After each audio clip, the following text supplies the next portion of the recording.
Disclaimer. The Who is series is based on the information given in game and self-taught. If you think there is something wrong with the information, please tell me in the comments. I will do my best to reply and discuss it. Now, without further ado, let's go into the video. Hope you all Cooper friends enjoy. Subscribe and join our Sly channel. Join the Cooper Nation. P.S. In the video, I may change quotes. PBS. Spoilers. Okay everyone, so the voting for the last episode was Jean Bison. So he won by 50%. So I want to bring you guys today the Who series because Friday I am planning a new theory video. And last episode people complained about the microphone. I never thought microphone was actually an issue around here, but I'm going to get a new mic sooner or later, so don't worry about that. But yeah, with this out of the way, I want to say that you guys are awesome, and I enabled the Twitter message, so if you want you can message me directly through Twitter or join our Amino app and communicate with our fans and our people in the Sly community. Now with this out of the way, just to kick it off with who is Jean Bison. Alright everybody, so today we're covering Jean Bison, and Jean Bison is one funny character, and he was on our tab list of villains that I did with Garen, aka Vivi. So basically, Jean Bison is Canadian, so shout out to all the Canadian people that are watching this video right now. So shout out to you, props to you. I never visited Canada, but I want to visit one day. Although it's very cold and I'm wearing a tank top today with YOLO on it, so I'm going to do that one day. But anyway, the first time we see Jean Bison is on the Rajan's party. We get a photo of him and Bentley instantly says he's one of the Klaww gang members. And later on in India, where we are dancing with, I believe it was Naila, Jean Bison was having this conversation with Mr. Rajan, and he says he's very sloppy. The first ever time we see Jean Bison talking is on that party. He says, Rajan, you're very sloppy and you take too long to send the spices. That's all we see from Jean Bison in that part. And it takes place a lot of events. We go to India, to the jungles of India, we go to Prague, and then we go to Canada. And this is the part where we see Jean Bison. We're taking on Jean Bison. Now this guy is one funny character because he was not always an evil person. He was actually a good guy. I'm just gonna let Sly speak. He took some chances and ended up buried alive in an avalanche.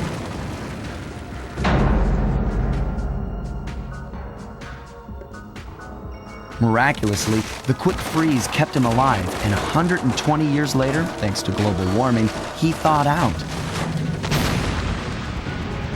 A product of his time, he dreams of taming the wild north, damming every river and chopping down all the trees, with progress delivered at the sharp end of an axe. Shipping spice for the Klaww gang proved a lucrative way to bankroll his one-man war against nature. And yet, I have to feel a little sorry for him. He's just a normal guy from the 1850s. Back in his day, he'd be a hero, but today, he's a villain. Either way, that man's got more than his fair share of the clockwork parts. Okay guys, so look, according to Sly, this guy is one person that was buried alive. And he was exploring the mountains in search of gold, if I'm not mistaken. And he got buried alive because he took some chances and he blew a freaking mountain. I mean, who the hell blows a mountain in the freezing snow? Of course you're gonna get an avalanche. So he was very lucky that he didn't die. So basically he survived that, and a few years passed, and thanks to global warming, he's now back in action. So this guy, being old-fashioned way, he wants to get rid of all the wildlife. So basically he's just a lumberjack pretty much, because he wants to cut down every single tree with his axe. I don't know what's the plot of this, but anyway, this guy in the Cairo heist where the Klaww gang members took the clockwork parts, Jean Bison is actually left with 4 of the clockwork parts: the lungs, the stomach, and later on we discover he has the talons, the claws, that pretty much. And what this means is that he's using his 3 parts that is displayed on this chapter to produce more energy in his train. So basically he wants the trains to run 24/7. So the clockwork parts being the resource of energy, they never stop. So basically he's using the two lungs and the stomach as, let's say, an engine. He's using them as an engine so the trains keep running 24/7. Now during this chapter we managed to seal all the three parts, and Jean Bison leaves his hometown, which I don't know how to spell the name of the town, but as you can see right now from this picture, this is the house Jean Bison is hiding, and he has the blueprints to his trains. Now later on we go to another part of Canada, and this part is actually pretty interesting because, okay guys, just a quick note, the reason I sometimes stop between speeches is because I get really tired and I need to drink water, because I don't want to be rushing and talking. I prefer talking to sections. But anyway, with this little bit and trivia out of the way, going back into Jean Bison. So we defeated Navana Bay. I don't know if I spelled that right.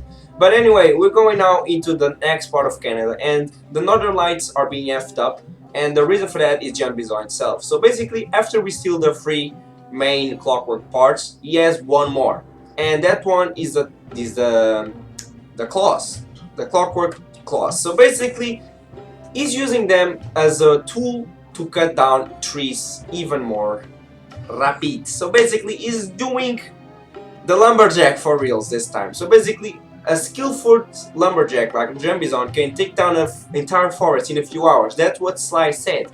Now his weapon, or cane in this case, resembles Sly Cooper's cane. Now this is one fun thing, because even on the cane itself we see like a small tail that is kind of gray, and here in Portugal we have those type of things, and it's actually animal fur, we can say that.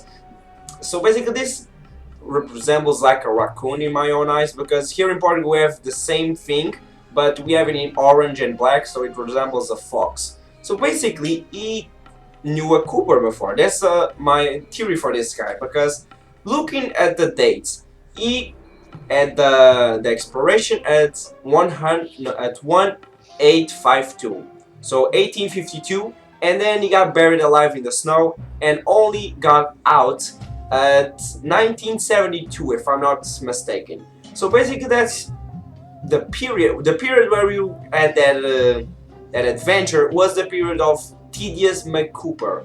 Tedious Cooper, yeah.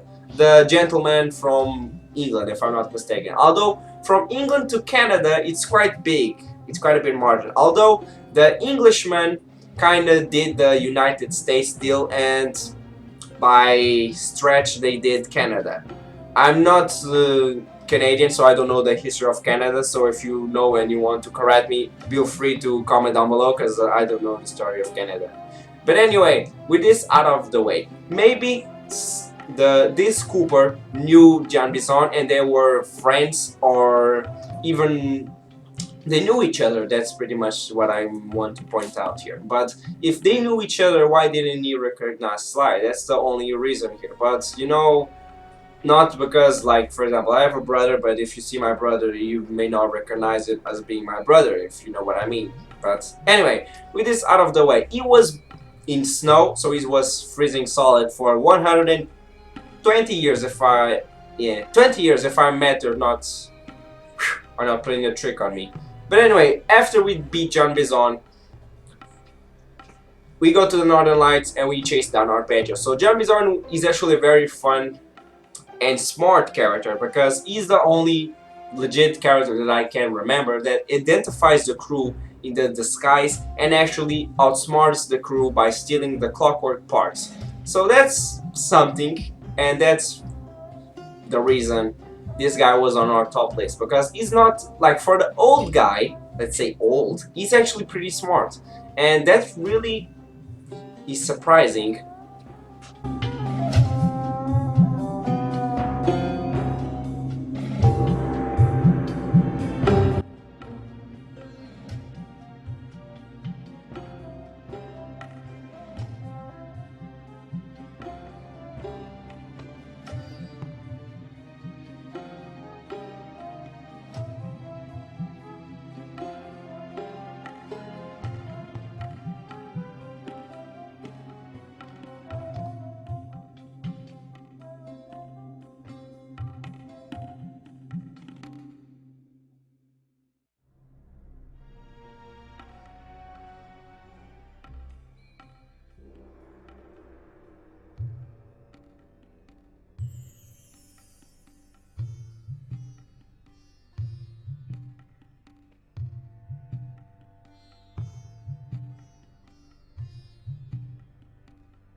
screen. John Bison, after we beat him, he goes to EPA, and then he's like saving animals. And he got buried in snow again, on a mission saving penguins. And that says a lot. I mean, why the hell would he be on snow again? That's the only, oh my gosh, it's just stupid. I don't know, guys, it's just freaking stupid. But anyway, I switched my shirts because it's now a bit colder, so I use a now shirt now. It's supply and demand New York, hashtag, wait, this time, hashtag. But anyway, guys, this was the video for Wednesday. Leave a big man like if you enjoyed this one. Make sure you hack it like Bentley, and make sure you check out these two videos on the screen, this side, the 2-5 Sly 5 theories, because I'm going to bring you an awesome, an extreme, a super awesome, mega super Sly Cooper Theories Raccoon stuff theory this Friday. So make sure you guys are tuned for that, and as always, make sure you join our Sly Cooper family, because we are awesome and we are growing faster than you can imagine. With this all out of the way, I'm mulatosly, and I'll catch you guys in the future. Peace out.